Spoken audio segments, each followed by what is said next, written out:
In this video, I will show you how to do ORM with annotations. I'll show you an example of object relational mapping by using annotations instead of XML. We have two ways of doing ORM. One is through mapping files. Another is by using annotations. In this demonstration, I will be using annotation instead of using XML based mapping. There is no change in any of the concepts. All the Hibernate concepts remain same. Only difference is instead of a mapping file, I will be using annotations. If you don't know what is annotations till now, annotation is one Java concept. In general, annotation is a way of passing metadata information through one Java class. This information can be later processed by any other Java class. Till now, we were passing metadata information to Hibernate. The mapping information we were passing, that is the metadata information. We were passing that to Hibernate using an XML file. We can pass the same information by using something called as annotation also. When we write the Pojo class, that is the bean, we can keep annotating the Pojo. Whatever information we have to pass to the framework, we can directly use certain annotations directly within the Pojo. So annotation is a way of passing metadata information through one Java class. These annotations will be processed by the framework, that's Hibernate. Earlier we had the Pojo and we had a separate XML. The framework was reading the metadata from the XML. Now as I told, we don't want XML. We are passing the metadata information to the framework by using certain annotations. And annotations are they themselves Java classes which can take attributes. When you talk about annotations, they themselves are Java classes which can take attributes. Till now I told that annotation is a way of passing metadata information through one Java class. This information will be later processed by any other Java classes. In our case, this annotation information will be processed by the framework. Now comparing the two approaches, XML based approach, it's a more clean approach. Clean in the sense, the Java classes are completely separated with the metadata information. The Java class looks clean and neat. The metadata information is maintained in a separate XML file. Annotation based approach is not a clean approach because you are mixing the metadata information along with the Pojos. So here I say it is clean because the Pojos are separate and then the XML are separate. The Pojo is separate and XML is separate. Right now in the annotation approach, the Pojo is included along with annotation. XML approach is still a clean approach. Annotation approach is not a clean approach. But why still we prefer annotation approach? Because annotation approach is a more convenient approach. It's a more convenient approach. You do not have to write some separate XML, and XML is so difficult to write as we know. XML approach is not a convenient approach because XML is too difficult to write and you have to write separate XML every time. It's not a very convenient approach. So when I was speaking about XML approach, I told that it's a clean approach, but it is not convenient. When I talk about annotation approach, I told it is not such a clean approach because you are mixing the Java beans with metadata. But it's a very convenient approach.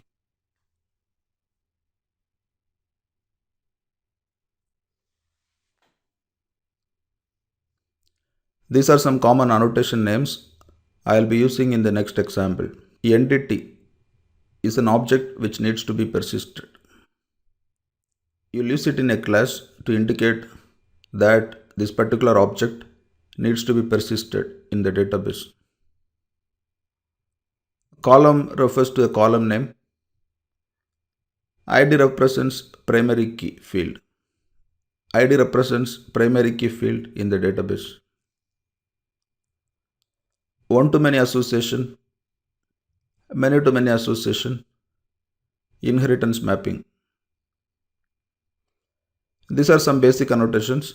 we have a lot more annotations in Hibernate.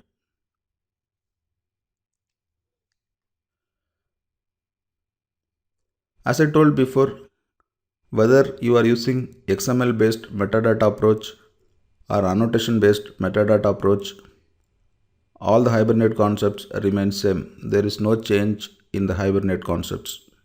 Now I am going to run a small program or a small example based on annotations. It is a small mapping which I am going to do using annotations. These are the three small things to do differently from the previous procedure. I am going to once again do the reverse engineering. We are already aware of the reverse engineering procedure in Eclipse. I am going to do the same reverse engineering with respect to annotations. And I look at the generated code. You do not have to understand anything about writing code, because if you follow this reverse engineering procedure, you will get all the auto generated code. You will get all the code auto generated with annotations. If you follow the reverse engineering procedure, you will get all the required code auto generated with annotations. You note these three small steps and then we'll auto generate the code. Step 1, you do the reverse engineering. Instead of XML based metadata, you tell that you want to use EJB3 annotation. In the reverse engineering wizard, you say that you want EJB3 annotation. Step 2 is, when you write the session factory program, replace the configuration class with annotation configuration class. That is the first line in the session factory program what we write. There you replace configuration class with annotation configuration class. Step 3 is, in the Hibernate configuration file, we have to load the mapping class instead of mapping resource. In the Hibernate configuration file, earlier we used to load the mapping resource, that is the XML mapping files. Now instead of loading the XML mapping files, we have to load the mapping class, that is the Pojo. The Pojo itself is the mapping class right now. Once again, I'll repeat the three steps. When you do the reverse engineering, you use EJB3 annotations instead of XML based mapping resource. Step 2, when you write the session factory program, you don't use the normal configuration class. Instead, you use annotation configuration class. Step 3 is, in the Hibernate configuration file, you load the mapping class instead of loading the mapping resource. You load the mapping class instead of loading the mapping resource. And now I'm going to perform these three steps, end of which I'll have the complete program ready with annotations. As we know, in Eclipse, we have to perform three steps. Step 1 is the project setting, which involves creating a Java project and adding the required jars. Step 2 is the console configuration. Step 2 is the console configuration, which involves generating the Hibernate configuration file and setting up a database connection. Step 3 is the reverse engineering procedure. And then we used to do some extra steps like writing the session factory class, loading the mapping resource or loading the mapping class, and finally write a test program.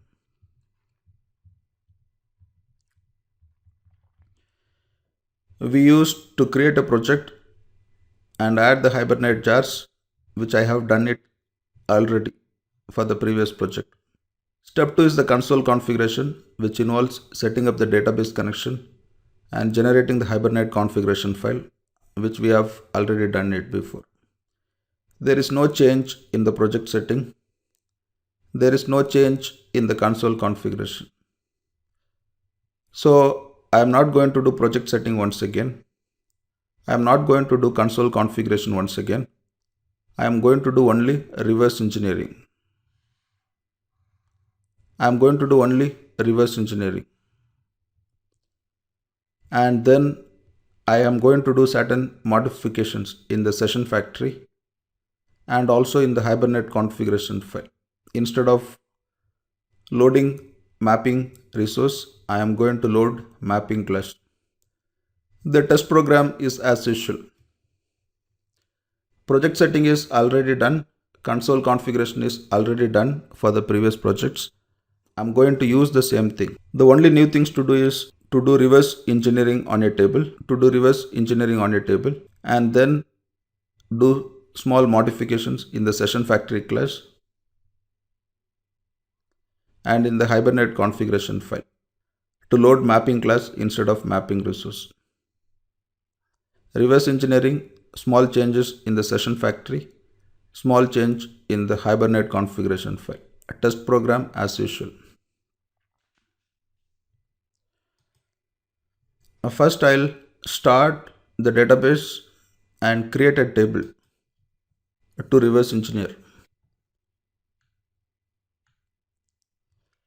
In this particular project, I'm using a database called as August 28 database. I'm using a database called as August 28 database. I go there and create a table by name department.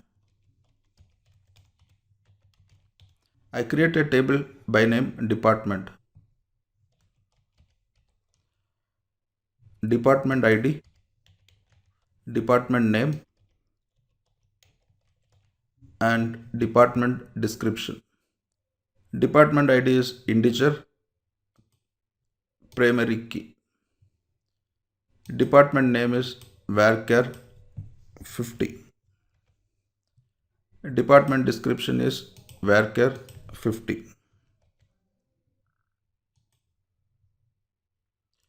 Save. Now the department table is ready with 3 columns: department ID, department name, department description. Department ID is primary key. As I told, project setting is done. Console configuration is already done for this particular project. I only have to do reverse engineering now. And this is the project I am using. Project setting is already done. Console configuration is already done. Now I have to do reverse engineering for the new table.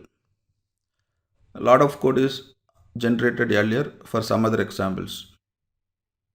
Now I have to do reverse engineering. So just pull down the reverse engineering wizard. Go to code generation configurations. Just pull down the reverse engineering wizard. Go to code generation configurations. You click on code generation and create a new launch configuration.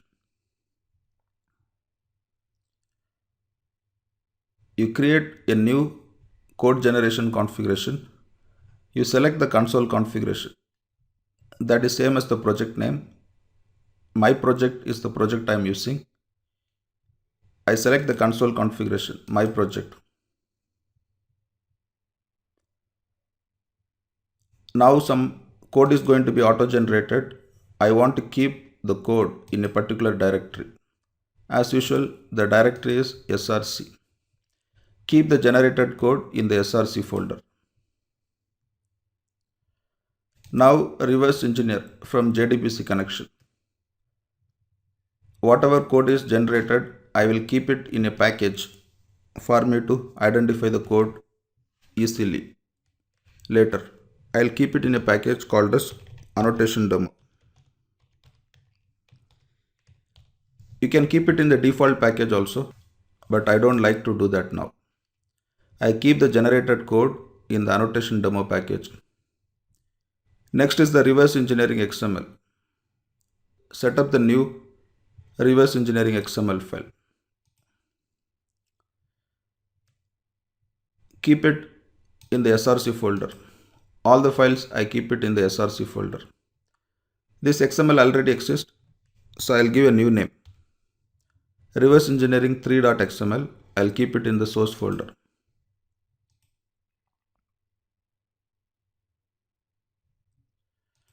Refresh the database. The table I want to reverse engineer now is the department table. Include the department table.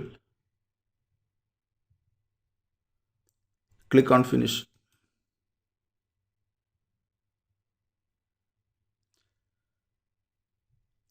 So the first difference is in the exporters tab, you select domain code and select EJB3 annotations.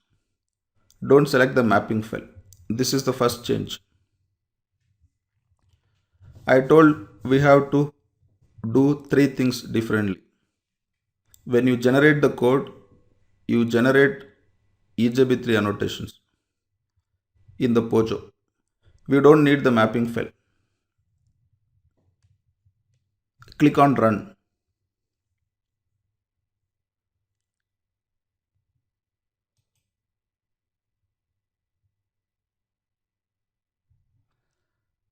And now the code is generated and kept in a package called as annotation demo.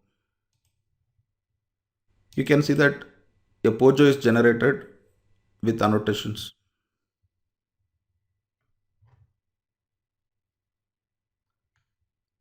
With that, I've done the step 1. Do reverse engineering with EJB3 annotation. Everything remains same as my previous examples. Only thing is you select the EJB3 annotation. You don't select XML metadata. You don't need XML mapping file. You select EJB3 annotation. We have completed step 1. The Pojo is ready with annotation. We have the department class annotated with entity annotation. Entity represents an object which needs to be persisted. The object here is department. We want this to be persisted in a table called as department table. Database is August 28.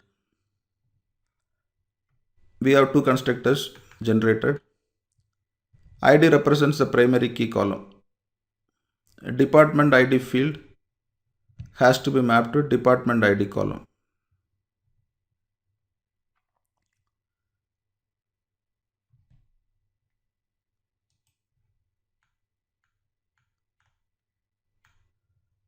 Department ID mapping, department name mapping, department description mapping.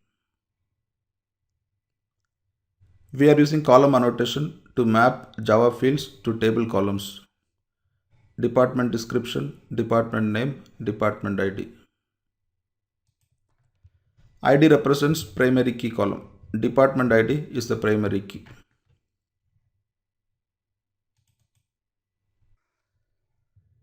Next is in the session factory. Replace configuration class with annotation configuration class. You take some session factory which you have before, paste it here. Do a small modification. Instead of using configuration class, you use annotation configuration class.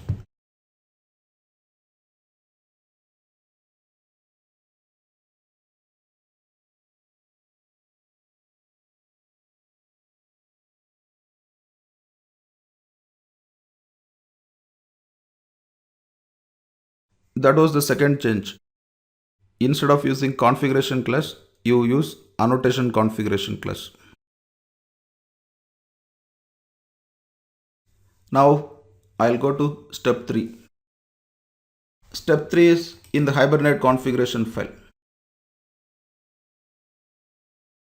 Generally, we used to load mapping files like we had employee mapping before, product mapping before.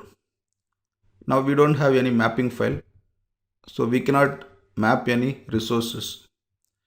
Instead, we have mapping class for the first time. We have department mapping class. The Pojo itself is a mapping class. The Pojo itself is annotated. So department.java is the mapping class. Now we have to load the mapping class. Instead of typing it, you can click on session factory.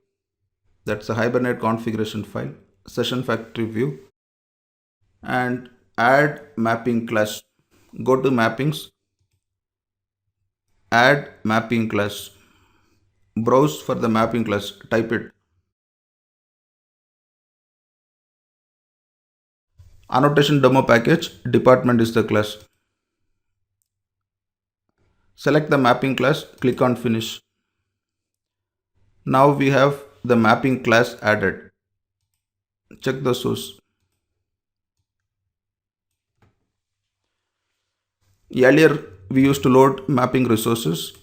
Now we are loading mapping class. Mapping class is annotation demo dot department.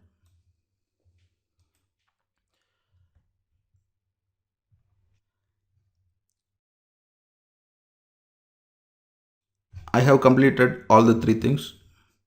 Step 1 is when you generate Pojo in the reverse engineering procedure, you opt for EJB3 annotations instead of mapping file.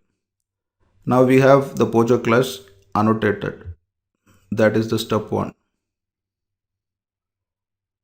Step 2 is when you write session factory programs, you use annotation configuration class instead of the regular configuration. Step 3 is in the Hibernate configuration file, instead of mapping resource, this time we have to use mapping class. That is annotation demo package. Department is the class. Mapping class. That's all. We have completed all the three steps successfully. Client program you can write as usual. There is nothing special about it. Now the mapping is done. For the department, I can write the client program as usual. I will copy paste some earlier client programs and modify it with the department object.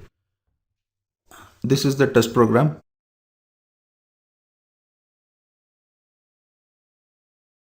As usual, you open the session, you close the session, you begin the transaction,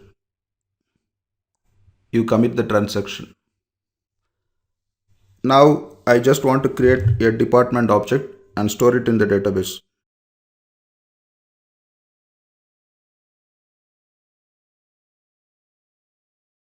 Department ID is integer. Department name is sales. Description.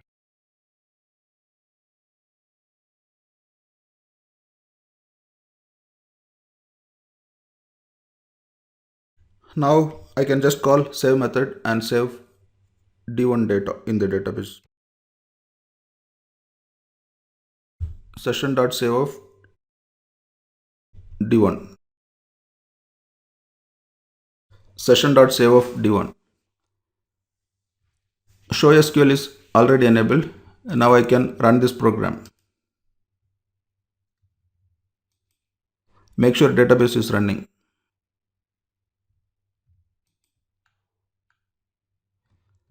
You can see that data has been inserted into the table.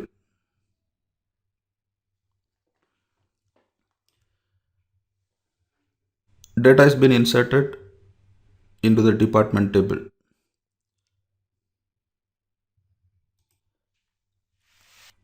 If you do these three small things, you'll be able to work with annotations in Eclipse. Whenever you do reverse engineering, you select EJB3 annotation instead of mapping file. When you write session factory programs, you use annotation configuration class. When you write Hibernate configuration file, you don't load mapping resource, instead you load mapping class.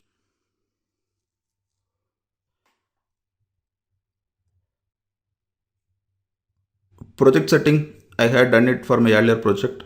Console configuration, I had done for my earlier project. So this time I only had to do reverse engineering. I only have to do small modification in session factory. And in the Hibernate configuration, I have to load mapping class instead of mapping resource. Test program is as usual. So the changes were after the reverse engineering. Do the reverse engineering with annotation. Do the session factory change. do the Hibernate configuration file change. With that, I completed my basic example on working with EJB3 annotations in Hibernate. You can use any approach, XML based approach or annotation based approach. Annotation based approach for convenience, XML based approach for keeping Java code clean and neat.